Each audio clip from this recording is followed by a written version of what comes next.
청담동의 한적한 골목, 낙지만 고풍스러운 보석상 에메랄드의 문을 열자 은은한 종소리가 한미숙을 반겼다. 그녀에게 이곳은 숨막히는 CEO로서의 삶에서 벗어날 수 있는 유일한 안식처였다. 화려한 네온 사인이 번쩍이는 서울의 밤거리와 달리 이곳의 조명은 언제나 어머니의 품처럼 따스하고 부드러웠다. 진열장 안에 잠들어 있는 보석들은 저마다의 이야기를 품은 채 주인을 기다리고 있었다. 어서 오십시오, 한 회장님. 오늘도 늦으셨군요. 백발이 성성한 주인장 최 노인이 돋보기를 고쳤으며 인자한 미소로 그녀를 맞이했다. 미숙은 무거운 코트를 벗어 팔에 걸치며 가볍게 한숨을 내쉬었다. 네, 연말이라 그런지 회사 일이 끝이 없네요. 이사들은 내년 예산안 때문에 날리고 며칠 전 새로 인수한 빌딩 관리 문제도 골치가 아프고요. 쯧쯧, 돈 버는 것도 좋지만 건강 챙기셔야지. 얼굴이 반쪽이 되셨어. 최 노인은 혀를 차면서도 따뜻한 유자차 한 잔을 내밀었다. 미숙은 찻잔의 온기를 두 손으로 감싸주며 진열대를 천천히 둘러보았다.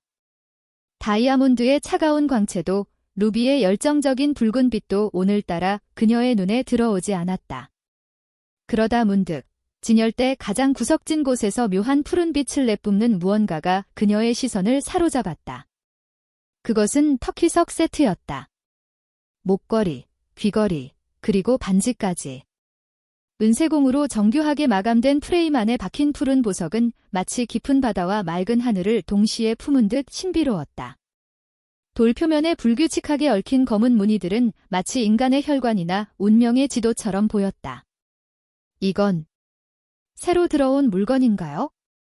미숙이 홀린 듯 묻자 최 노인이 고개를 끄덕이며 진열장에서 조심스럽게 꺼내어 벨벳 천 위에 올려놓았다. 안목이 좋으시군. 어제 막 들어온 녀석입니다.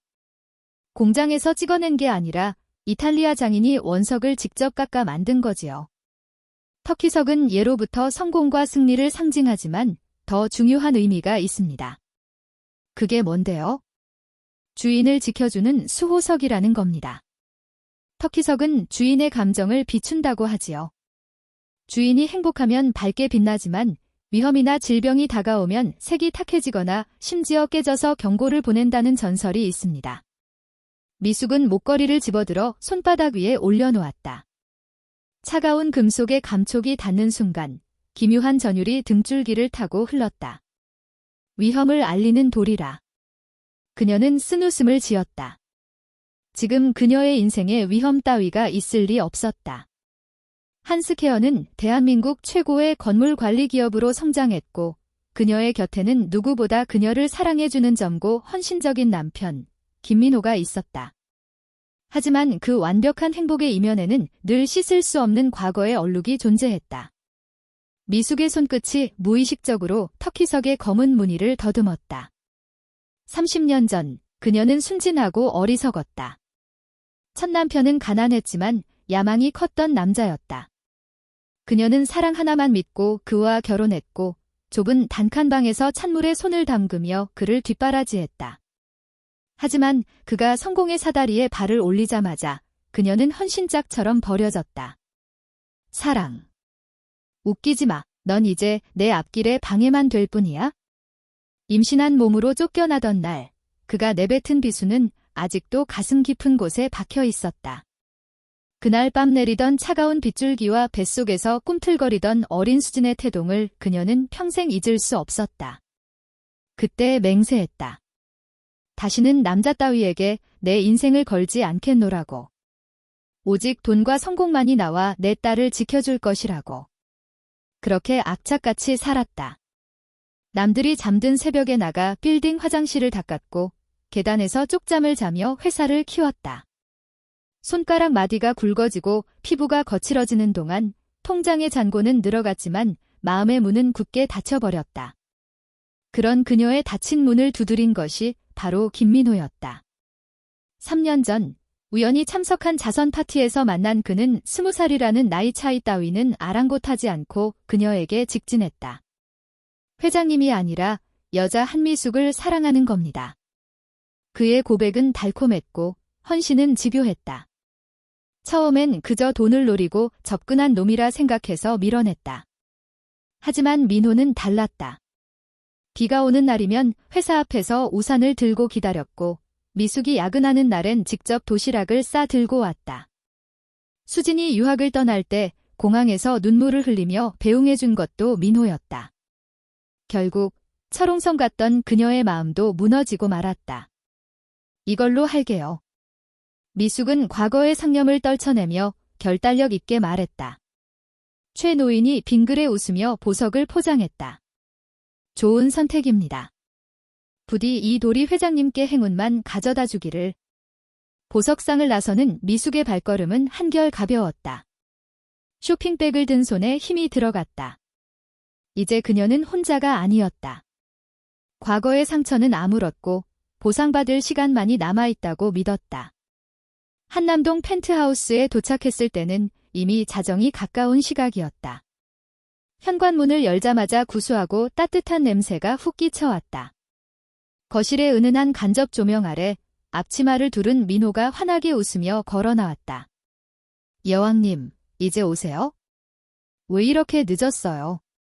그는 자연스럽게 미숙의 가방과 코트를 받아들고는 그녀의 뺨에 가볍게 입을 맞췄다. 30대 초반의 탄탄한 체격, 배우 뺨치는 수려한 외모. 밖에서는 묻 여성들의 시선을 한 몸에 받는 그였지만 집에서 그는 오직 미숙만을 위한 충직한 기사이자 다정한 하인이었다. 오늘따라 이사들이 말이 많아서. 당신은 안 자고 뭐 했어? 당신 오면 같이 먹으려고 기다렸죠? 오늘 하루 종일 밥도 제대로 못 먹었을 거 아니에요? 그래서 내가 당신 제일 좋아하는 전복죽 끓여놨어요. 내장 듬뿍 넣고 푹 고아서 아주 고소할 거야. 민호는 미숙을 식탁으로 이끌었다. 정갈하게 차려진 전복죽과 물김치, 그리고 그녀가 즐겨 마시는 화이트 와인 한 잔이 놓여 있었다. 미숙은 코끝이 찡해지는 것을 느꼈다. 밖에서 수천 명의 직원을 거느리는 회장님 소리를 듣지만 정작 집에 돌아와 따뜻한 밥 한 끼 챙겨주는 사람이 있다는 게 얼마나 큰 위로인지. 그녀가 숟가락을 들자 민호는 식탁 아래로 내려가 그녀의 발을 잡았다. 어머, 민호 씨, 뭐 하는 거야? 밥 먹는데. 당신 오늘 하이힐 신고 하루 종일 서 있었잖아. 발 퉁퉁 부은 것 좀 봐, 먹으면서 받아요. 내가 시원하게 풀어줄게. 민호의 크고 따뜻한 손이 그녀의 발을 부드럽게 주무르기 시작했다. 피로가 눈 녹듯 사라지는 기분이었다. 미숙은 죽을 한술 뜨며 그를 내려다보았다. 잘생긴 정수리와 걷어 올린 셔츠 소매 아래로 보이는 힘줄. 모든 것이 완벽했다. 그녀는 터키석 쇼핑백을 가리켰다. 저거 당신 선물 아니야? 내 거야. 민호가 고개를 들어 장난스럽게 웃었다. 알아요. 당신이 나한테 주는 최고의 선물은 당신 자신인 거려. 아, 맞다. 나도 준비한 게 있는데. 민호는 주머니에서 티켓 2장을 꺼내 식탁 위에 올려놓았다. 평창 알펜시아 리조트 스위트룸. 3박 4일, 우리 결혼 3주년 기념 여행이에요.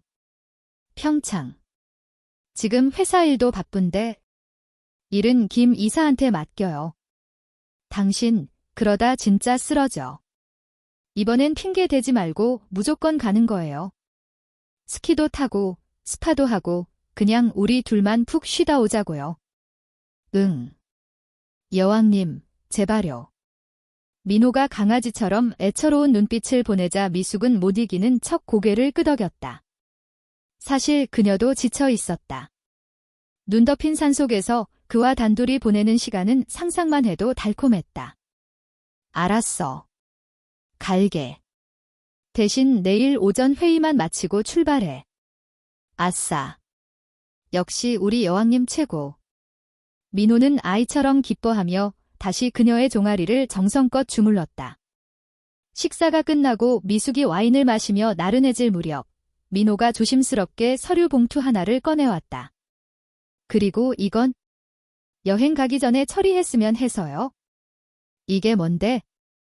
미숙이 의아한 표정으로 묻자 민호는 진지한 표정으로 그녀의 손을 잡았다. 유언장 갱신이랑 경영권 대리인 지정 서류예요. 순간 미숙의 눈매가 날카로워졌다. 돈 냄새를 맡은 건가? 하지만 민호의 눈빛은 너무나 투명하고 걱정스러워 보였다. 오해하지 마요. 당신이 혹시라도 아프거나 사고가 났을 때 이사들이나 친척들이 당신 재산이랑 회사를 맘대로 휘두르지 못하게 하려는 거예요. 당신 딸 수진이가 아직 학생이잖아요. 당신한테 무슨 일이 생기면 수진이가 바로 상속받을 수 있게 법적으로 보호 장치를 해두자는 거죠. 물론 내가 당신 곁을 지키겠지만 법이라는 게 그렇지가 않더라고요. 그의 설명은 논리적이었고 무엇보다 딸 수진을 위한다는 말에 미숙의 경계심이 허물어졌다. 그는 자신의 이익이 아니라 미숙과 그녀의 딸을 걱정하고 있었다. 미숙은 자신이 잠시나마 그를 의심했던 것이 미안해졌다. 당신, 정말 꼼꼼하네. 나보다 더 나를 생각해주고? 당연하죠. 당신은 내 전부니까. 내가 꼼꼼하게 챙겨야 당신이 맘 편하게 일할 수 있잖아요. 미숙은 서류를 대충 훑어보았다. 복잡한 법률 용어들이 가득했지만 민호의 설명을 믿기로 했다. 그녀는 만년필을 꺼내 서명란에 힘주어 사인을 했다. 펜 끝이 종이를 긁는 소리가 적막한 거실에 울려 퍼졌다. 사인을 마친 서류를 봉투에 넣는 민호의 입가에 찰나의 미소가 스쳐 지나갔지만 미숙은 와인잔을 비우느라 그것을 보지 못했다. 그날 밤 미숙은 침대에 누워 잠든 민호의 얼굴을 물끄러미 바라보았다. 규칙적인 숨소리를 내며 곤히 잠든 그의 얼굴은 천사처럼 평온해 보였다.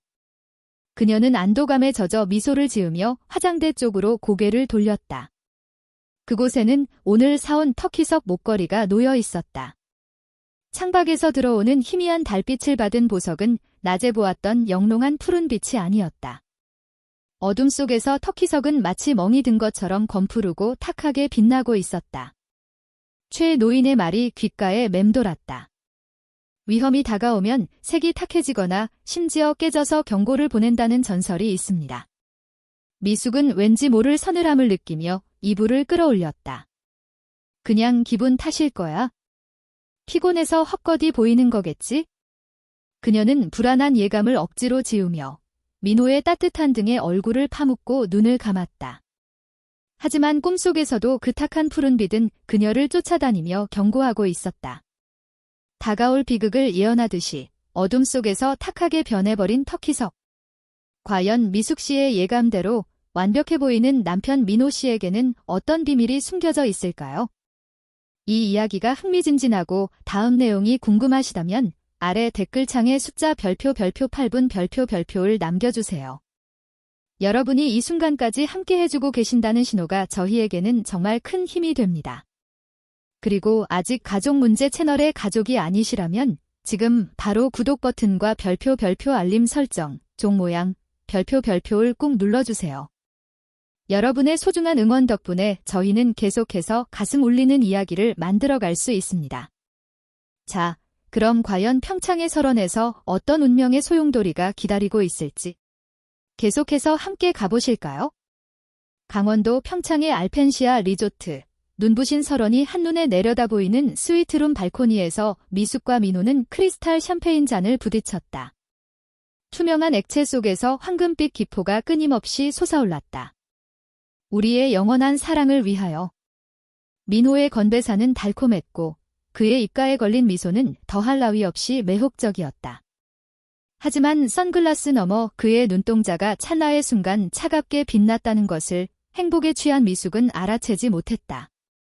그녀는 그저 눈앞에 펼쳐진 하얀 세상과 자신을 세상의 주인공으로 만들어주는 남편의 사랑에 감격하고 있을 뿐이었다. 고마워요. 민호 씨, 정말 꿈만 같아. 회사 일에 치여서 계절이 바뀌는 줄도 몰랐는데 당신 덕분에 이렇게 겨울을 느끼네. 미숙이 샴페인을 한 모금 마시며 감탄하자 민호는 그녀의 어깨를 부드럽게 감싸 안았다. 당신은 누릴 자격이 있어요. 그동안 너무 앞만 보고 달렸잖아요. 이번 여행에서는 아무 생각하지 말고 오직 우리 둘만 생각해요. 그는 미숙의 귓가에 속삭이며 그녀가 착용한 터키석 귀걸이를 손끝으로 살짝 건드렸다. 그리고 오늘따라 더 아름다워요. 그 푸른 터키석 귀걸이, 당신이 준비한 사파이어 블루 스키복이랑 완벽하게 어울려. 마치 설원의 여왕 같아. 미숙은 수줍게 웃으며 귀걸이를 만지작거렸다. 어제 보석상에서 느꼈던 불길한 예감은 맑은 공기와 민호의 칭찬 속에 눈 녹듯 사라져 있었다. 터키석은 햇살을 받아 영롱하게 빛나고 있었다. 마치 그녀의 행복을 축복하듯이 오후 일정은 완벽했다. 두 사람은 프라이빗 스파에서 따뜻한 온천욕을 즐겼고 저녁에는 리조트 내 최고급 한정식 식당에서 강원도 제철 식재료로 만든 코스 요리를 맛보았다. 민호는 생선 가시를 하나하나 발라 미숙의 밥그릇에 얹어주며 시종일관 다정하게 굴었다. 하지만 미숙이 잠시 화장실을 다녀오는 사이 민호가 누군가에게 급하게 문자를 보내다가 그녀가 나타나자 황급히 휴대폰을 뒤집어 놓는 모습은 보지 못했다. 저녁이 깊어지자 리조트 광장은 축제 분위기로 달아올랐다. 형형색색의 조명이 켜지고 신나는 음악 소리가 울려 퍼졌다. 오늘은 마침 리조트의 연례 행사인 윈터 페스티벌이 열리는 날이었다. 수많은 관광객이 모여들어 불꽃놀이를 기다리고 있었다. 와, 사람이 정말 많네. 미숙이 테라스 난간에 기대어 광장을 내려다보자 민호가 뒤에서 그녀의 허리를 안으며 턱을 그녀의 어깨에 괴었다.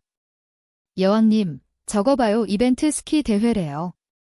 민호가 가리킨 곳에는 화려한 현수막이 걸려 있었다.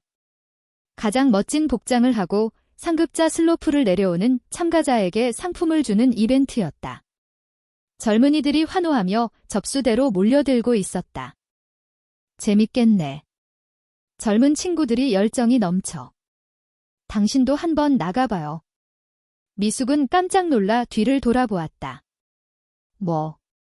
나보고 저길 나가라고? 이 나이에 무슨 주책이야. 그리고 저기 봐, 다들 20대잖아. 에이, 나이가 무슨 상관이에요. 당신 스키 실력 프로급이잖아. 웬만한 젊은 애들보다 훨씬 잘 타면서. 그리고 오늘 당신 그 파란색 스키복 그냥 썩히기엔 너무 아까워요. 저 조명 아래서 슬로프를 가르며 내려오면 진짜 멋질 텐데. 민호의 눈빛은 진심으로 기대에 차 있었다. 미숙은 고개를 저으려 했지만 그의 말 속에 담긴 묘한 자극이 그녀의 승부욕을 건드렸다. 20대 때부터 그녀는 남들에게 지는 것을 싫어했다. 사업도, 운동도 늘 최고여야 직성이 풀렸다. 사람들이 다 쳐다볼 텐데. 쳐다보라고 해요. 내 아내가 얼마나 대단한 여자인지 세상 사람들이 다 알아야 해. 나 당신 자랑하고 싶어서 그래요? 응. 딱 한 번만. 주변에 있던 몇몇 사람들이 그들의 대화를 듣고는 도전해보세요. 잘 어울리세요. 라며 부추겼다. 군중의 환호와 남편의 열렬한 응원. 미숙의 마음속에서 잊고 지냈던 뜨거운 무언가가 꿈틀거렸다. 그것은 늙어가는 육체에 대한 반항이자 아직 자신이 건재하다는 것을 증명하고 싶은 욕망이었다. 좋아. 까짓 거 한번 해보지, 뭐. 미숙의 승낙에 민호는 환호하며 그녀의 볼에 진하게 키스했다. 역시 내 여왕님. 내가 제일 잘 보이는 곳에서 영상 찍고 있을게. 최고로 멋지게 내려와요. 미숙은 장비를 챙겨 리프트에 올랐다. 차가운 밤 공기가 폐부 깊숙이 들어왔지만 심장은 쿵쿵 뛰고 있었다. 리프트가 상급자 코스 정상에 가까워질수록 아래쪽의 불빛들은 점점 작아져 마치 별 가루처럼 보였다. 정상에 서자 까마득한 경사가 그녀를 기다리고 있었다. 출발 신호가 울렸다. 미숙은 힘차게 포를 찍으며 슬로프로 몸을 던졌다. 쉬. 플레이트가 눈을 가르는 날카로운 소리가 귓가를 때렸다. 속도가 붙자 세상은 하얀 잔상으로 변했다. 차가운 바람이 얼굴을 때렸지만 고글 안의 두 눈은 희열로 반짝였다. 그녀는 능숙하게 엣지를 박으며 턴을 했다. 몸이 좌우로 리듬을 탈 때마다 중력을 거스르는 듯한 짜릿함이 전신을 감쌌다. 그래, 나는 아직 살아있어. 난 한미숙이야. 그녀는 자신이 그저 돈 많은 중년 여성이 아니라 여전히 뜨겁고 강인한 존재임을 느끼며 속도를 높였다. 아래쪽에서 사람들의 함성이 들려오는 듯 했다. 모든 것이 완벽한 활강이었다. 바로 그 순간이었다. 따끔. 오른쪽 목덜미에 날카로운 통증이 느껴졌다. 마치 거대한 벌레에게 쏘인 듯 혹은 얼음 조각이 박힌 듯한 기분 나쁜 통증이었다. 뭐지? 나뭇가지에 긁혔나? 미숙은 반사적으로 목으로 손을 가져가려 했지만 그보다 먼저 이상 현상이 찾아왔다. 갑자기 시야가 지직거리는 텔레비전 화면처럼 흔들리더니 급격하게 어두워지기 시작했다. 입 밖으로 나온 소리는 바람 소리에 묻혀 들리지 않았다. 다리에 힘이 풀렸다. 팽팽하게 긴장되어 있던 허벅지, 근육이 순식간에 물먹은 솜처럼 무거워졌다. 제어할 수 없게 된 스키 플레이트가 제멋대로 꼬이기 시작했다.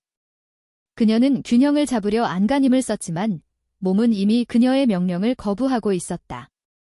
심장이 터질 듯이 불규칙하게 뛰었고 숨이 턱턱 막혀왔다.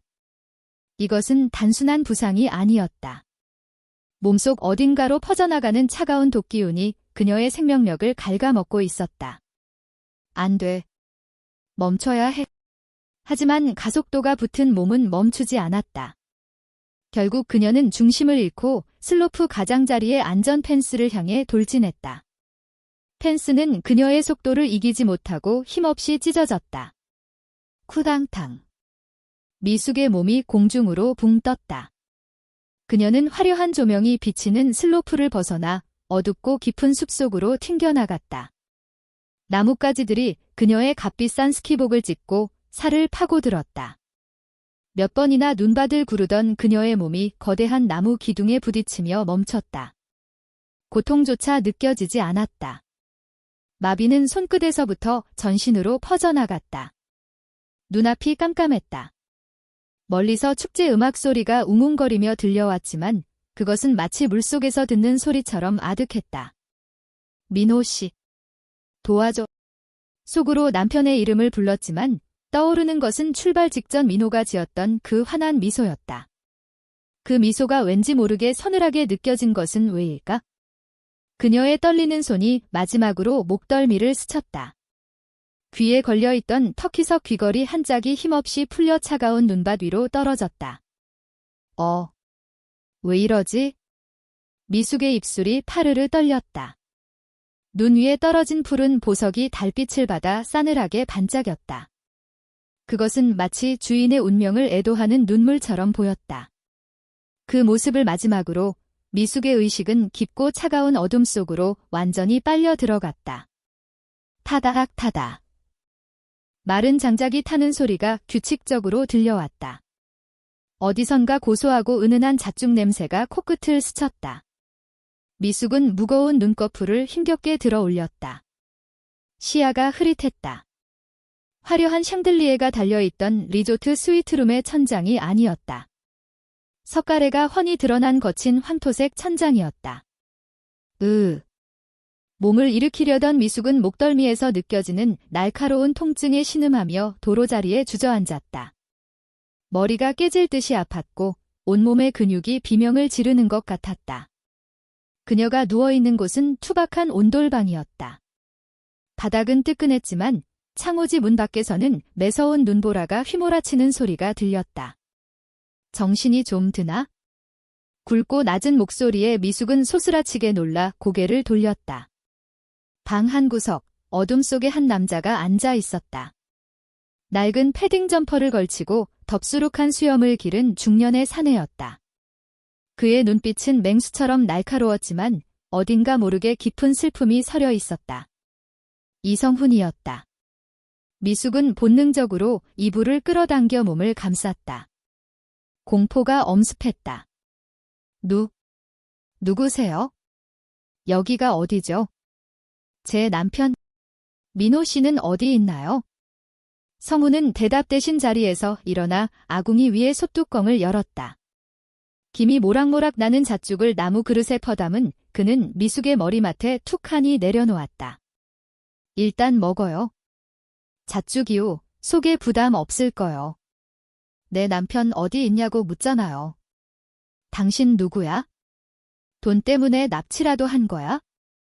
미숙이 악을 쓰며 소리쳤지만 목소리는 갈라져서 쇳소리가 났다. 성우는 덤덤하게 그녀를 내려다보며 말했다. 납치라. 차라리 그게 낫겠군. 당신 남편 말이요? 그 작자는 지금쯤 리조트에서 당신 장례식 준비나 하고 있을걸. 뭐라고요? 그게 무슨 미친 소리야. 당신은 죽었소. 적어도 세상 사람들과 그 김민호란 놈한테는 말이요. 미숙은 남자의 말을 이해할 수 없었다. 아니, 이해하고 싶지 않았다. 민호가 그럴 리 없었다. 나를 여왕님이라 부르며 발을 씻겨주던 남자였다. 며칠 전만 해도 내 걱정에 유언장을 챙겨주던 순간 미숙의 뇌리에 번개처럼 스치는 기억이 있었다. 유언장. 갱신된 유언장. 그리고 슬로프 위에서 느꼈던 목덜미의 통증. 그녀의 손이 떨리며 목으로 향했다. 성우는 주머니에서 작은 지퍼백을 꺼내 미숙의 앞에 던졌다. 투명한 비닐 안에는 가늘고 날카로운 금속 침이 들어 있었다. 끝부분에는 붉은 액체가 말라붙어 있었다. 이게 당신 목에 박혀 있었소. 멧돼지 잡을 때 쓰는 마취제에 독극물을 섞은 거요. 스치기만 해도 심장마비로 즉사할 수 있는 물건이지. 두꺼운 스키복깃 덕분에 깊게 박히지 않아서 산 거요. 미숙은 멍하니 독침을 바라보았다. 손끝이 하얗게 질렸다. 이게 왜? 사고가 아니었으니까. 누군가 정확히 당신을 노리고 쏜 거요. 혼란스러운 축제 인파틈에 숨어서 당신이 속도를 내는 순간을 노렸지. 누가? 도대체 누가? 정말 모르겠소? 성우는 한심하다는 듯 혀를 찼다. 그는 구석에 놓여있던 낡은 태블릿 PC를 켰다. 투박한 손가락이 화면을 몇 번 터치하자 녹음된 통화 파일이 재생되었다. 지지직거리는 잡음 섞인 소리 뒤로 너무나 익숙하고 다정한 목소리가 흘러나왔다. 처리했어. 김민호였다. 미숙의 심장이 쿵 하고 내려앉았다. 네, 의뢰하신 대로 슬로프 중간 지점에서 작업했습니다. 숲으로 굴러떨어지는 것까지 확인했고요. 눈보라가 심해서 시신 찾는데 며칠 걸릴 겁니다. 변조된 남자의 목소리에 이어 민호의 목소리가 다시 들렸다. 확실해야 해. 숨통이 완전히 끊어진 걸 확인했어야지. 뭐, 상관없어. 어차피 그 독은 부검해도 잘 안 나오니까. 고생했어. 잔금은 장례식 끝나고 유언장 집행되면 보낼게. 아, 드디어 그 늙은 여편네 잔소리 안 들어도 되겠네. 뚝. 녹음이 끊겼다. 방 안에는 장작 타는 소리만 남았다. 미숙은 숨을 쉴 수가 없었다. 늙은 여편네. 민호가 그녀를 그렇게 불렀다. 사랑한다던 그 입술로, 매일 밤 입 맞추던 그 입술로 그녀의 죽음을 사주하고 확인했다. 미숙은 머리를 감싸쥐고 짐승처럼 울부짖었다. 믿음이 깨진 자리는 배인 상처보다 더 깊고 끔찍했다. 그녀가 쌓아 올린 30년의 성공, 그리고 3년의 사랑. 모든 것이 가짜였다. 그저 돈을 위한 연극이었다. 성우는 그녀가 울음을 토해내도록 잠시 내버려 두었다. 그녀의 통곡이 잦아들 무렵 그가 조용히 입을 열었다. 내가 바로 그 의뢰를 받은 사람이요. 미숙이 붉게 충혈된 눈으로 그를 노려보았다. 공포는 어느새 사리로 바뀌어 있었다. 당신이 날 죽이려던 놈이야? 그랬지. 어둠의 세계에서 내 이름은 꽤 알려져 있으니까. 김민호는 브로커를 통해 나에게 당신을 처리해 달라고 했소. 거액을 걸고. 그런데 왜 안 죽였어? 왜 날 살려두고 이따위 걸 들려주는 거야? 더 많은 돈을 뜯어내려고. 미숙은 표독스럽게 소리쳤다. 성우는 쓴웃음을 지으며 고개를 저었다. 돈. 중요하지. 하지만 난 원칙이 있소? 은혜는 못 갚아도 은인의 등 뒤에 칼을 꽂지는 않는다는 원칙. 은인. 내가 언제 당신 같은 사람 기억 못하겠지? 당신한테는 스쳐 지나가는 수많은 가난뱅이 중 하나였을 테니까. 성우는 낡은 지갑에서 빛바랜 사진 한 장을 꺼냈다. 수년 전 한스케어 직원들이 서울역 노숙자들을 위해 무료 급식 봉사를 하던 장면이 찍힌 신문기사 스크랩이었다. 사진 속 한미숙은 환하게 웃으며 국을 퍼주고 있었고 그 줄 끝에 초라한 행색의 성훈이 서 있었다. 5년 전이요. 사업이 망하고 아내는 병으로 죽고 빚쟁이들한테 쫓기다 거리로 나앉았을 때였지. 며칠을 굶어 죽기로 결심하고 쓰러져 있는데 당신 회사 사람들이 따뜻한 국밥 한 그릇을 주더군. 그리고 당신이 직접 내 손에 핫팩을 쥐어주며 말했소. 포기하지 마세요. 살아있으면 기회는 옵니다라고. 미숙은 멍하니 그를 바라보았다. 기억나지 않는 일이었다.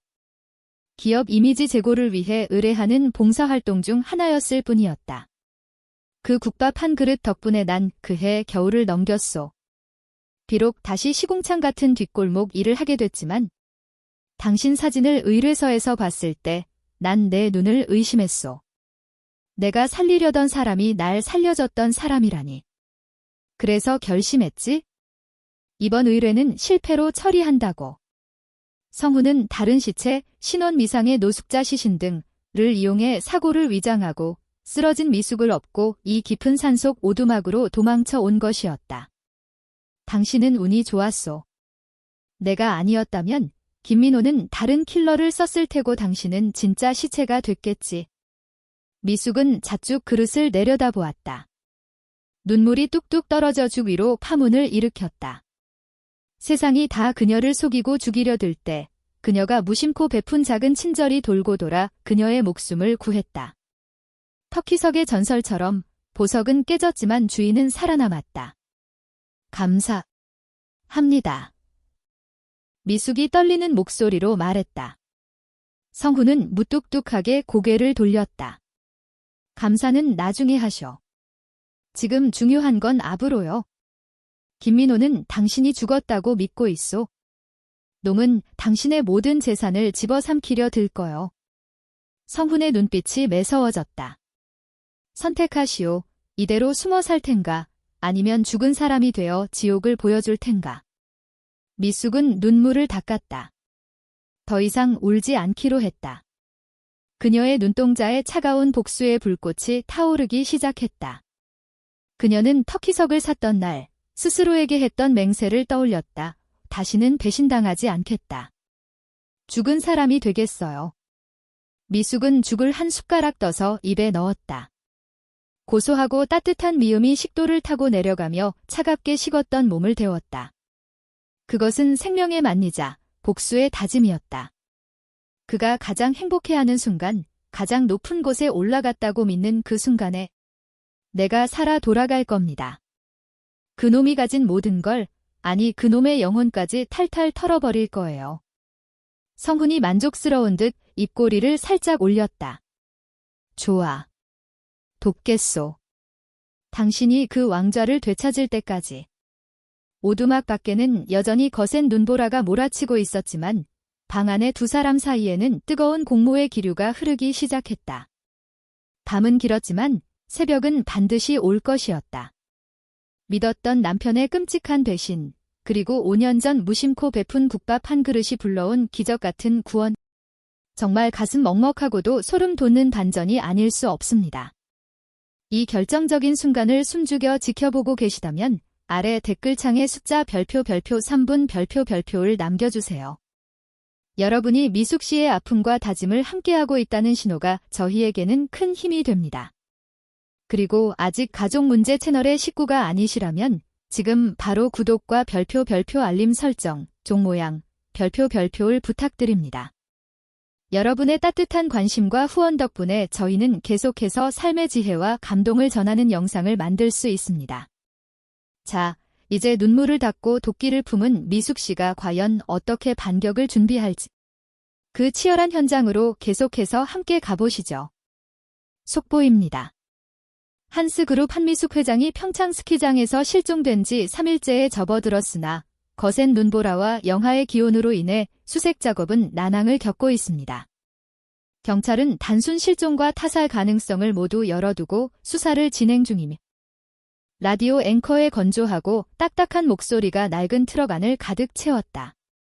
덜컹거리는 트럭의 진동이 조수석에 앉은 여자의 몸으로 고스란히 전해졌다. 챙이 넓은 등산 모자를 푹 눌러쓰고 마스크로 얼굴의 절반을 가린 여자 한미숙이었다. 그녀가 입고 있는 옷은 청담동 백화점의 명품이 아닌 성훈이 구해다준 남루한 시장표 점퍼였다. 미숙은 떨리는 손으로 라디오 볼륨을 줄이려 했지만 운전대를 잡은 성훈이 그녀를 제지했다. 그냥 두시오. 세상이 당신을 어떻게 기억하고 있는지 알아야 하니까. 성훈의 목소리는 차분했지만 단호했다. 차창 밖으로 인천공항으로 향하는 고속도로의 가로등 불빛이 휙휙 지나갔다. 불과 며칠 전까지만 해도 최고급 리무진 뒷좌석에 앉아 지나던 길이었는데 지금은 도망자 신세가 되어 짐칸에 짐을 싣는 트럭을 타고 있었다. 인생의 아이러니에 헛웃음이 나왔다. 이걸 받으시오. 성훈이 안주머니에서 여권 하나를 꺼내 건넸다. 미숙이 펼쳐본 여권 사진 속에는 화장기 없는 초췌한 자신의 얼굴이 있었지만 이름란에는 낯선 세 글자가 적혀 있었다. 김영희. 김영희. 이게 이제 내 이름인가요? 그렇소. 대한민국에서 한미숙은 이제 죽은 사람이요. 실종 신고가 사망 신고로 바뀔 때까지, 아니 당신이 힘을 길러 다시 나타날 때까지 당신은 평범한 주부 김영희로 살아야 하오. 내 이름, 내 신분, 내 인생. 모든 것을 김민호 그 파렴치한 놈 때문에 잃어버렸다는 사실에 미숙의 가슴속에서 다시금 뜨거운 화가 치밀어 올랐다. 여권 가장자리를 꽉 쥐어 구겨질 정도였다. 공항에 도착하면 내가 안내하는 대로만 움직이시오. 스위스행 티켓은 이미 발권해뒀고 현지에는 안전한 거처가 마련되어 있소. 내 지인이 관리하는 샬레, 산장, 인데 그곳 나면 김민호의 눈을 피할 수 있을 거요. 트럭이 인천공항 출국장 게이트 앞에 멈춰섰다. 성훈은 짐칸에서 낡은 이민 가방 2개를 내렸다. 미숙은 모자를 더 깊게 눌러쓰고 고개를 숙인 채 그의 뒤를 따랐다. 공항은 연말연시 여행객들로 붐비고 있었다. 행복해 보이는 가족들, 연인들 틈에서 미숙은 자신이 이방인처럼 느껴졌다. 보안 검색대로 향하던 중 대합실 중앙에 설치된 대형 스크린에서 뉴스 특보가 흘러나왔다. 한스그룹 김민호 부회장, 아내의 실종에 오열. 제발 사람만 돌아와 달라. 미숙의 발걸음이 저절로 멈췄다. 화면 속에는 수척해진 얼굴의 김민호가 검은색 양복을 입고 인터뷰를 하고 있었다. 제 아내 미숙 씨는 제 전부였습니다. 춥고 어두운 숲속에서 얼마나 무서웠을지 생각하면 제가 대신 아팠어야 했는데 그는 손수건으로 눈물을 훔치며 말을 잇지 못했다. 카메라는 그의 떨리는 어깨와 슬픔에 잠긴 표정을 클로즈업했다. 완벽한 연기였다. 국민들은 저 눈물에 속아 그를 비운의 사랑꾼으로 동정할 것이고 주가 폭락을 막기 위해 그가 경영전면에 나서는 것을 지지할 것이다. 저 악마 같은 놈이. 미숙의 몸이 부들부들 떨렸다. 당장이라도 저 화면 앞으로 달려가 내가 여기 있다. 저놈은 살인자다 라고 소리치고 싶은 충동이 일었다. 그녀가 무의식적으로 한 발짝 내디디려던 순간 성훈의 크고 거친 손이 그녀의 팔을 강하게 낚아챘다. 참으시오. 성훈이 낮게 으르렁거렸다. 지금 나서면 개죽음일 뿐이요. 저놈이 원하는 게 바로 그거요. 당신이 감정에 휘둘려 스스로 모습을 드러내는 것. 하지만 저 가증스러운 낯짝을 보고 어떻게 참아야 이기니까. 지금 당신 무기는 감정이 아니라 인내심이요. 저 웃음 뒤에 숨겨진 칼을 꺾으려면 당신은 더 차갑고 날카로워져야 해. 성훈의 말에 미숙은 입술을 깨물었다. 비릿한 피 맛이 입안에 퍼졌다. 그녀는 마지막으로 화면 속 김민호를 노려보았다. 그래, 실컷 울어둬라. 그 눈물이 진짜 피눈물이 되게 해줄 테니까. 미숙은 횡몸을 돌려 출국 심사대로 향했다. 12시간의 비행은 고문과도 같았다. 미숙은 한숨도 자지 못했다. 눈을 감으면 슬로프에서의 사고 순간이 악몽처럼 되살아났고 눈을 뜨면 불안감이 엄습했다. 옆좌석에 앉은 성훈은 묵묵히 그녀의 곁을 지켰다. 그는 말없이 담요를 덮어주거나 물을 건네며 그녀가 무너지지 않도록 지탱해 주었다. 취리히 공항에 도착했을 때는 잿빛 하늘에서 진눈깨비가 날리고 있었다. 성훈이 미리 렌트해둔 차를 타고 그들은 인터라켄으로 향했다. 스위스의 풍경은 평창과 닮은 듯 달랐다. 평창의 눈이 차가운 배신의 기억이라면 알프스의 만년설은 거대하고 압도적인 침묵으로 그녀를 위로하는 듯했다. 브리엔츠 호수가 내려다 보이는 숲속 깊은 곳, 통나무로 지어진 작은 샬레가 그들의 은신처였다. 차가 멈추자마자 미숙의 심장이 쿵쿵 뛰기 시작했다. 현관문 앞에 낯익은 실루엣이 서 있었다. 긴 생머리에 헐렁한 후드티를 입은 젊은 여자. 수진아. 미숙이 차 문을 열고 비틀거리며 내렸다. 인기척에 고개를 든 여자가 흠칫 놀라 뒷걸음질 쳤다. 수척해진 얼굴, 퉁퉁 부은 눈 웃달 수진이었다. 누구세요? 수진은 모자를 푹 눌러 쓴 미숙을 알아보지 못했다. 당연했다. 그녀는 엄마가 실종되어 사실상 사망했다고 믿고 있었으니까. 성훈이 뒤따라 내리며 수진에게 고개를 끄덕였다. 수진 양, 어머니 오셨습니다. 네. 그게 무슨? 엄마는? 그때 미숙이 모자와 마스크를 벗었다. 찬바람에 헝클어진 머리카락, 야윈볼 하지만 눈빛만은 변함없는 엄마의 것이었다. 수진아, 엄마야. 엄마 살아있어? 수진의 눈이 커다래졌다. 손에 들고 있던 휴대폰이 바닥으로 툭 떨어졌다. 마. 그래, 내 새끼. 엄마가 미안해. 너무 늦게 와서 미안해. 엄마. 수진이 비명 같은 울음을 터뜨리며 달려와 미숙의 품에 안겼다. 그 반동으로 두 사람은 눈 쌓인 마당에 주저앉았다. 미숙은 딸의 등을 부서져라 껴안았다. 따뜻한 체온, 익숙한 샴푸 향기.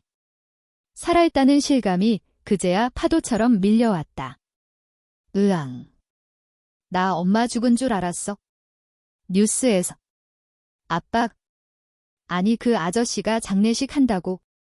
흑흑. 아니야, 엄마 안 죽어. 너 두고 엄마가 어떻게 죽니? 울지 마, 뚝. 미숙의 눈에서도 참았던 눈물이 하염없이 흘러내렸다. 성훈은 모녀의 재회를 방해하지 않으려는 듯 조용히 짐을 들고 집 안으로 들어갔다. 한참을 울고 난 뒤 세 사람은 벽난로 앞에 둘러앉았다. 미숙은 떨리는 목소리로 그동안 있었던 일을 모두 털어놓았다. 김민호의 배신, 독침, 그리고 성훈의 도움으로 살아남은 과정까지. 이야기를 듣는 내내 수진의 얼굴은 경악과 분노로 일그러졌다. 어떻게 사람이 그래? 우리한테 그렇게 잘해줬잖아. 나 유학 올 때도 용돈 챙겨주고 엄마 생일 때마다 미역국 끓여주던 사람이. 수진은 배신감에 몸을 떨었다. 그녀에게도 김민호는 좋은 새아빠였다. 하지만 그 모든 것이 돈을 위한 연기였다니. 그래서 이제 어떡할 거야? 경찰에 신고해야 하는 거 아니야? 수진의 물음에 미숙은 고개를 저었다. 증거가 부족해. 그놈은 용의주도 해. 지금 신고하면 오히려 내가 살아있다는 것만 알리는 꼴이 돼. 놈은 법망을 빠져나가고 내 재산을 빼돌릴 시간을 벌겠지? 미숙은 벽난로 속에서 타오르는 불꽃을 응시했다. 그 불길 속에 김민호의 가증스러운 얼굴이 겹쳐 보였다. 기다릴 거야. 그놈이 완전히 방심할 때까지. 자기가 세상을 다 가졌다고 착각하는 그 순간까지. 엄마. 수진아, 너도 힘들겠지만 당분간 모른 척해야 해. 엄마가 죽었다고 믿는 척 연기해야 해. 그래야 우리가 이겨. 수진은 입술을 꾹 깨물더니 엄마의 손을 맞잡았다.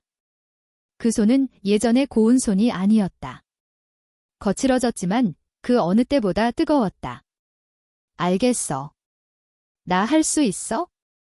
그 자식. 아니 그 사람 절대 용서 안 해. 엄마 눈에 피눈물 흘리게 한 거 내가 천배만배로 갚아줄 거야. 딸의 눈에서 도끼가 서리는 것을 보며 미숙은 가슴이 아팠지만 동시에 든든함을 느꼈다. 더 이상 그녀는 혼자가 아니었다. 창밖으로 거대한 알프스 산맥이 어둠 속에 실루엣을 드러내고 있었다.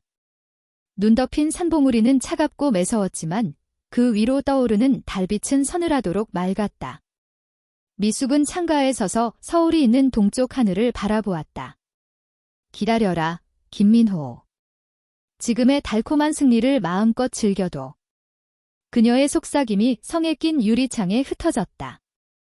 내가 가장 높은 곳에 올라가 환호성을 지를 때 내가 널 지옥의 나락으로 떨어뜨려 줄 테니까. 알프스의 긴 겨울밤이 시작되고 있었다. 하지만 그 밤은 끝이 아니라 새로운 새벽을 위한 웅크림이었다. 스위스 인터라켄의 겨울은 서울보다 춥지 않았다.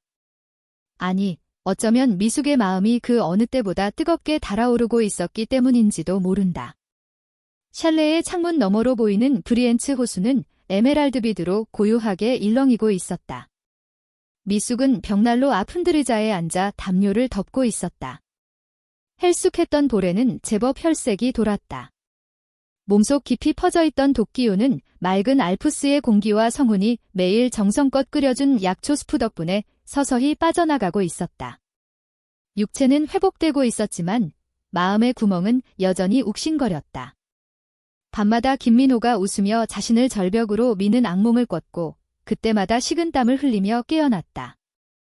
좀 괜찮으시오?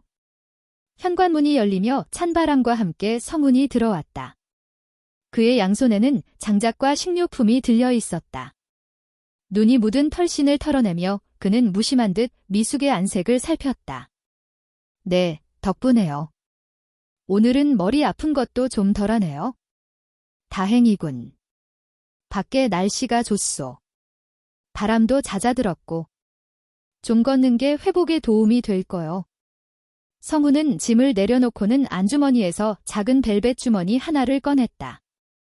손때가 묻어 낡았지만 그가 얼마나 소중히 다루었는지 알 수 있었다. 이걸 받으시오. 미숙이 의아한 표정으로 주머니를 받아 들었다.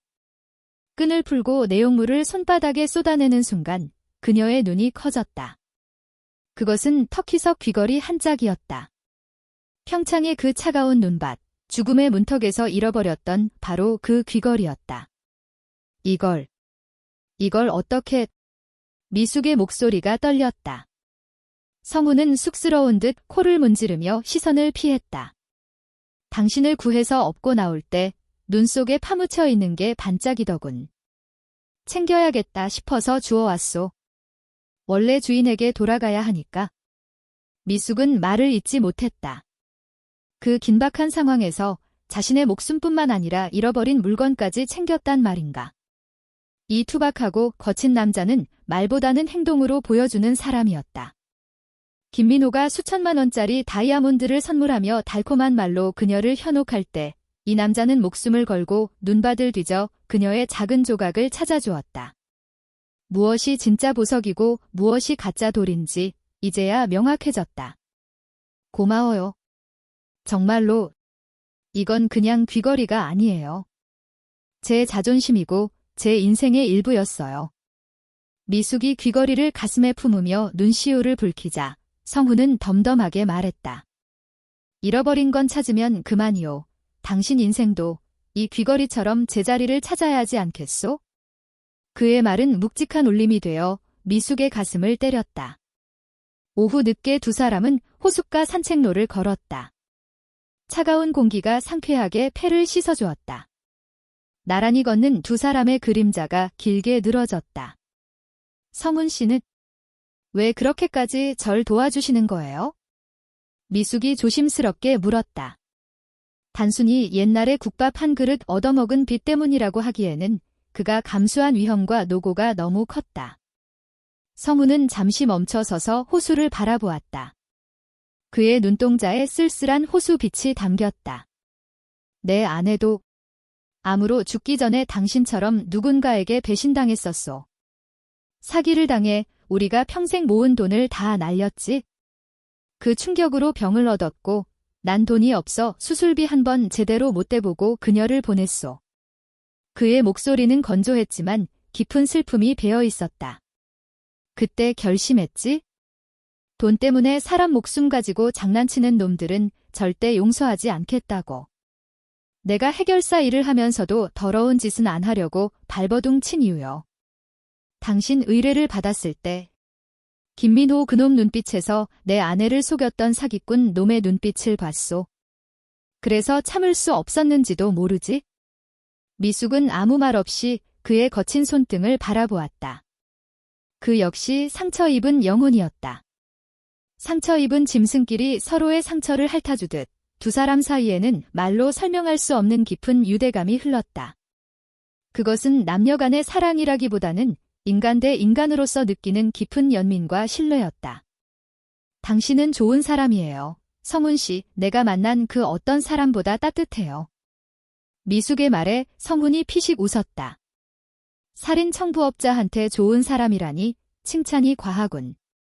직업이 뭐가 중요해요? 당신은 사람을 살렸잖아요. 나를 살렸고 내 딸을 지켰어요. 그때 성훈의 주머니에서 진동이 울렸다. 그는 전화를 받아 짧게 몇 마디를 나누더니 표정이 굳어졌다. 전화를 끄는 그가 미숙을 돌아보았다. 서울에서 연락이 왔소? 미숙의 심장이 쿵 내려앉았다. 김민호가 드디어 움직였소?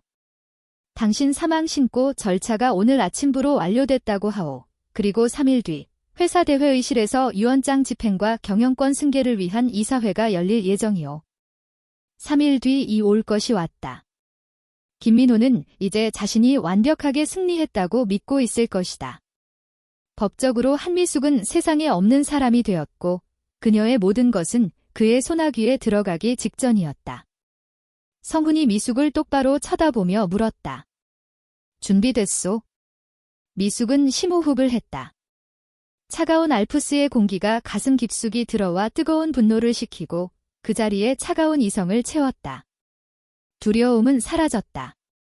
이제 남은 것은 단 하나, 심판뿐이었다. 네, 더 이상 피하지 않겠어요. 그날 저녁, 미숙은 거울 앞에 섰다. 지난 한 달간 입고 있었던 헐렁한 환자복을 벗어던졌다. 성훈이 미리 구해다 준 검은색 정장을 입었다. 몸에 딱 떨어지는 핏, 날렵한 라인. 비록 명품은 아니었지만 옷을 입는 순간 구부정했던 허리가 꼿꼿하게 펴졌다. 그녀는 화장대에 앉아 머리를 단정하게 빗어 넘겼다. 화장기 없는 얼굴이었지만 눈빛만은 20대 시절, 맨손으로 회사를 일굴 때처럼 형형하게 빛나고 있었다. 마지막으로 그녀는 성훈이 찾아준 터키석 귀걸이를 집어들었다. 찰칵. 귀걸이가 귓불에 채워지는 경쾌한 소리가 방 안에 울렸다. 왼쪽, 그리고 오른쪽. 양쪽 귀걸이를 모두 착용한 그녀가 거울 속에 자신을 응시했다. 푸른 터키석이 조명을 받아 영롱하게 빛났다. 그것은 더 이상 불길한 예언의 돌이 아니었다. 주인의 승리를 약속하는 수호석이었다. 한미숙. 돌아갈 시간이야. 그녀는 스스로에게 속삭였다. 거실로 나오자 성훈과 수진이 그녀를 기다리고 있었다. 수진은 정장을 입은 엄마의 모습에 눈물을 글썽이며 엄지를 치켜세웠다. 엄마. 진짜 멋있다. 우리 엄마 회장님 맞네? 미숙은 딸을 꼭 안아주었다. 수진아, 넌 여기서 조금만 더 기다려. 엄마가 가서 그 나쁜 놈 혼내주고 다시 데리러 올게. 알았지? 응, 걱정 마. 나도 강해질 거야. 엄마 딸이니까. 성훈이 테이블 위에 놓인 봉투를 미숙에게 건넸다. 인천행 티켓이요. 오늘 밤 비행기. 미숙은 티켓을 받아들고 성훈을 바라보았다. 같이 가주실 거죠? 물론이요. 내 임무는 의뢰인을 끝까지 보호하는 거니까. 그리고 그놈이 무너지는 꼴은 나도 꼭 봐야겠소? 미숙은 비장한 미소를 지었다. 그럼 가시죠. 내 장례식이 아니라 그놈의 몰락을 지켜보러. 미숙이 샬레의 문을 열고 나섰다. 밖에는 눈보라 대신 맑은 별들이 쏟아지고 있었다. 그녀의 또각거리는 구두 소리가 얼어붙은 땅을 단단하게 밟으며 울려 퍼졌다. 사냥 준비는 끝났다. 이제 사냥꾼이 더들놓으러 갈 차례였다. 서울 서초동 법조 타운의 중심, 법무법인 정의의 대회의실은 숨막힐 듯한 정적에 휩싸여 있었다. 긴 마호가니 테이블 상석은 비어 있었고 그 양옆으로 한스그룹의 이사들과 친척들이 침통한 표정으로 앉아 있었다. 그 침묵 속에서 유일하게 입꼬리의 경련을 참느라 애쓰는 사람이 있었다. 바로 김민호였다. 그는 검은색 상복을 입고 고개를 푹 숙인 채 손수건으로 눈가를 훔치는 척하고 있었다. 하지만 그의 가려진 입가는 승리의 미소를 짓고 있었다. 드디어 내 세상이다. 그는 힐끔 시계를 쳐다보았다. 한미숙의 사망 신고는 완벽하게 처리됐다. 이제 변호사가 저 봉투를 뜯고 유언장을 읽기만 하면 한스그룹의 경영권과 수천억 원대의 부동산, 그리고 알프스 계좌의 현금까지 모두 그의 것이 된다. 3년 동안 비위를 맞추며 발 마사지를 해주고 역겨운 늙은 여자의 비위를 맞춰온 보상을 받는 순간이었다. 담당 변호사가 헛기침을 하며 일어섰다. 고인의 갑작스러운 비보에 깊은 애도를 표합니다. 그럼 한미숙 회장님이 생전에 남기신 유언장을 낭독하겠습니다. 이 유언장은 고인이 실종되기 직전 법적 대리인인 김민호 씨의 입회하에 갱신된 것으로 변호사가 봉투에 씨를 뜯는 소리가 회의실 안을 날카롭게 갈랐다. 민호의 심장이 기대감으로 쿵쿵 뛰었다. 본인 한미숙은 사후 모든 재산과 경영권을 배우자 김민호에게 또각. 그때였다. 복도에서 들려온 날카로운 구두 굽소리가 변호사의 목소리를 끊었다. 또각. 규칙적이고 힘있는 발걸음 소리. 그것은 너무나 익숙한 리듬이었다. 회의실 안의 모든 이들이 숨을 죽이고 문 쪽을 바라보았다. 민호의 등줄기에 식은땀이 흘렀다. 설마. 아니야, 그럴 리 없어. 벌컥. 육중한 회의실 문이 활짝 열렸다. 그리고 그곳에 그들이 죽었다고 믿었던 겨왕이 서 있었다. 장례식 영정사진 속의 인자한 모습이 아니었다. 칠흑 같은 검은 정장을 입고 핏기 없는 얼굴에 서리빨 같은 눈빛을 한 한미숙이었다. 그녀의 양쪽 귀에서는 푸른 터키석 귀걸이가 차가운 조명을 받아 섬뜩하게 빛나고 있었다. 내 유언장은 내가 직접 읽는 게 좋겠군요. 미숙의 낮지만 위험 있는 목소리가 회의실을 울렸다. 허. 변호사는 들고 있던 유언장을 바닥에 떨어뜨렸고 이사들은 비명을 지르며 자리에서 일어났다. 하지만 가장 충격을 받은 건 김민호였다. 그는 마치 귀신이라도 본 사람처럼 얼굴이 하얗게 질려 뒷걸음질 쳤다. 여보. 그의 입술이 파르르 떨렸다. 당신 죽었잖아. 분명히. 미숙은 천천히, 아주 천천히 걸어 들어왔다. 그녀의 뒤로 덩치 큰 경호원, 아니 이성훈이 묵묵히 따라 들어와 문을 잠갔다. 미숙은 바닥에 떨어진 유언장을 구두굽으로 짓밟으며 민호의 코앞까지 다가갔다. 죽길 바랐겠지? 내가 보낸 그 독침처럼. 그게 무슨? 놀란 척하지 마, 김민호. 내 연기는 이제 끝났어. 미숙은 테이블 위에 두툼한 서류 봉투를 집어 던졌다. 봉투 안에서 사진들과 USB, 그리고 은행 송금 내역서가 쏟아져 나왔다. 내가 청부업자에게 보낸 착수금 5천만 원 송금 내역. 내 죽음을 확인하라고 지시한 통화 녹음 파일. 그리고 그녀는 주머니에서 지퍼백에 담긴 붉은 얼룩이 묻은 독침을 꺼내 그의 눈앞에 흔들어 보였다. 내 목에 박혀있던 이거? 내가 선물한 이별 선물이지? 회의실은 순식간에 아수라장이 되었다. 이사들은 경악하며 수군거렸고 친척들은 민호를 향해 손가락질을 하기 시작했다. 궁지에 몰린 민호의 눈동자가 흔들렸다. 그는 털썩 무릎을 꿇고 미숙의 바짓가랑이를 잡았다. 여보. 오해해요. 아니야, 내가 그런 게 아니야. 난 당신을 사랑해서. 사랑. 미숙은 가소롭다는 듯 코웃음을 쳤다. 내 입에서 나오는 사랑이란 단어, 역겨워서 구역질이 나. 그녀는 잡힌 바지를 거칠게 빼냈다. 넌 날 사랑한 게 아니라 내 돈을 사랑했겠지. 내가 외로움에 굶주린 늙은 여자라고 생각해서 적당히 비위 맞춰주면 넘어올 줄 알았겠지만 넌 사람을 잘못 골랐어. 미숙은 옆에 서 있던 성훈에게 눈짓했다. 성훈이 품 안에서 또 다른 서류 뭉치를 꺼내 민호의 머리 위로 뿌렸다. 하얀 종이들이 눈송이처럼 흩날리며 그의 어깨 위로 떨어졌다. 이혼 소장, 그리고 해임 통지서였다. 김민호, 너는 살인 미수 및 사기 혐의로 고소될 거야. 넌 내 회사에서 해고야. 그리고 이혼 소송을 통해 내가 그동안 내 돈으로 사들인 차, 옷, 시계, 빤스 한 장까지 다 회수할 거다. 안 돼. 안 돼. 이건 내 거야. 내가 3년을 어떻게 버텼는데. 본색을 드러낸 민호가 악귀처럼 소리 지르며 미숙에게 달려들려 했다. 하지만 그보다 빠르게 성훈이 민호의 팔을 꺾어 제압했다. 비명과 함께 민호가 바닥에 처박혔다. 성훈은 민호의 귀에 대고 낮게 으르렁거렸다. 함부로 날뛰지 마라. 이분은 내 의뢰인이다.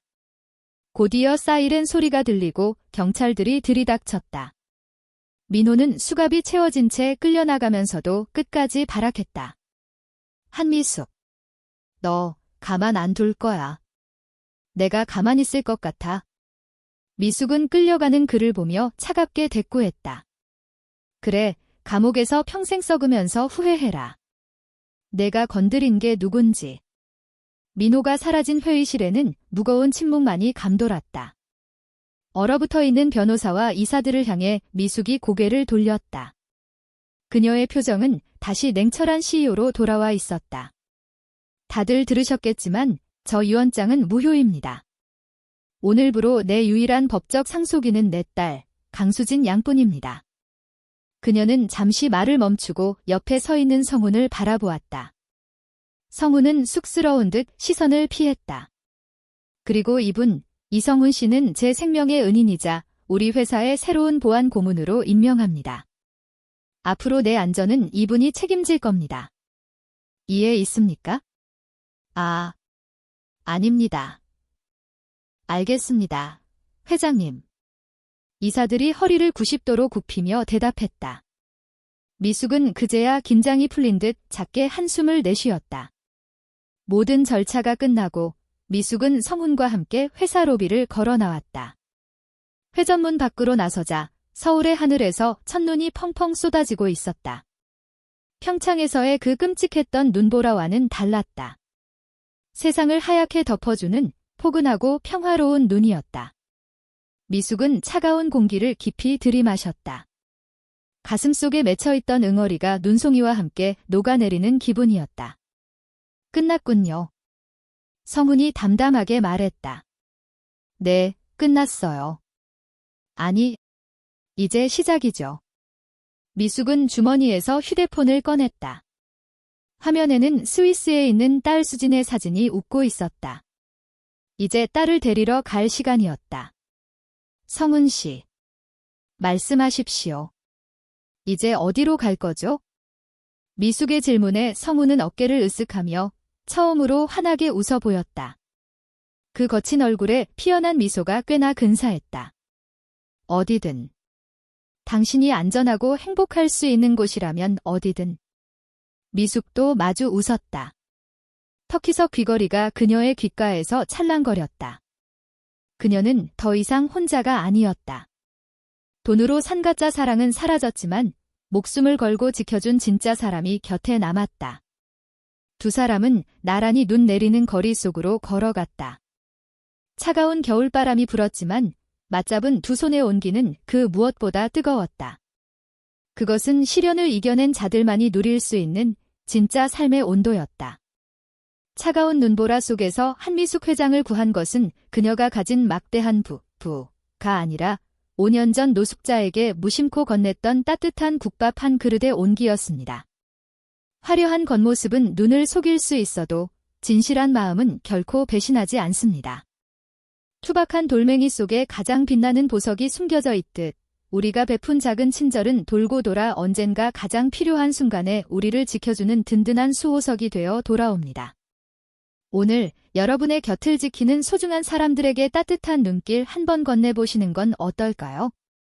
이 이야기가 여러분의 마음에 작은 위로와 희망이 되었다면 가족문제 채널의 구독과 좋아요 버튼을 살포시 눌러주세요. 여러분의 따뜻한 관심이 더 아름다운 기적을 만드는 힘이 됩니다. 항상 건강하시고 행복하세요.